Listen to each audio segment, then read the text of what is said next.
മുൻ ലോക chess champion നോർവേയുടെ Magnus കാൾസന്റെ വിവാദ ജീൻസ് ലേലത്തിൽ പോയിരിക്കുന്നത് 31 ലക്ഷത്തോളം രൂപയ്ക്കാണ്. ഇക്കഴിഞ്ഞ ഡിസംബറിൽ ന്യൂയോർക്കിൽ നടന്ന ലോക റാപ്പിഡ് ആൻഡ് ബ്ലിറ്റ്സ് ചെസ് ചാമ്പ്യൻഷിപ്പിൽ നിന്ന് വസ്ത്രധാരണ ചട്ടം ലംഘിച്ചതിന് കാൾസനെ പുറത്താക്കാൻ കാരണമായ ജീൻസാണിത്. അതിനാണ് ഇപ്പോൾ 31 ലക്ഷം രൂപ ലഭിച്ചിരിക്കുന്നത്. ഈബേയിലൂടെ കാൾസൻ തന്നെയാണ് ജീൻസ് ലേലത്തിൽ വെച്ചത്. 22 പേരോളമാണ് ജീൻസ് ലേലത്തിൽ പങ്കെടുക്കുകയും ചെയ്തത്. ഇറ്റാലിയൻ ആഡംബര ബ്രാൻഡായ കൊർണേലിയാനിയുടെ റെഗുലർ ഫിറ്റ് ജീൻസാണിത്. വിപണിയിൽ 25,000 മുതൽ 50,000 വരെയാണ് ഇതിന്റെ വില. മത്സരത്തിന് ശേഷം അലക്കുക പോലും ചെയ്യാതിരുന്ന ജീൻസാണിത്. ഫെബ്രുവരിയിലാണ് ഈബേയിൽ ജീൻസ് ലേലത്തിന് വെച്ചത്.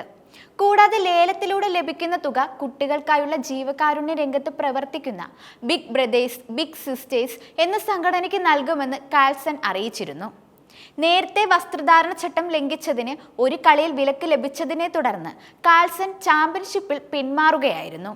ചാമ്പ്യൻഷിപ്പിന്റെ 2ാം ദിനം ജീൻസ് ധരിച്ചെത്തിയ കാൾസന് $200 പിഴയിടുകയും ടൂർണമെന്റിലെ ഡ്രസ് കോഡ് അനുസരിച്ചുള്ള വസ്ത്രം ധരിക്കാൻ ചീഫ് ആർബിറ്റർ അലക്സ് ഹോളോസോക്ക് ആവശ്യപ്പെടുകയും ചെയ്യുകയായിരുന്നു.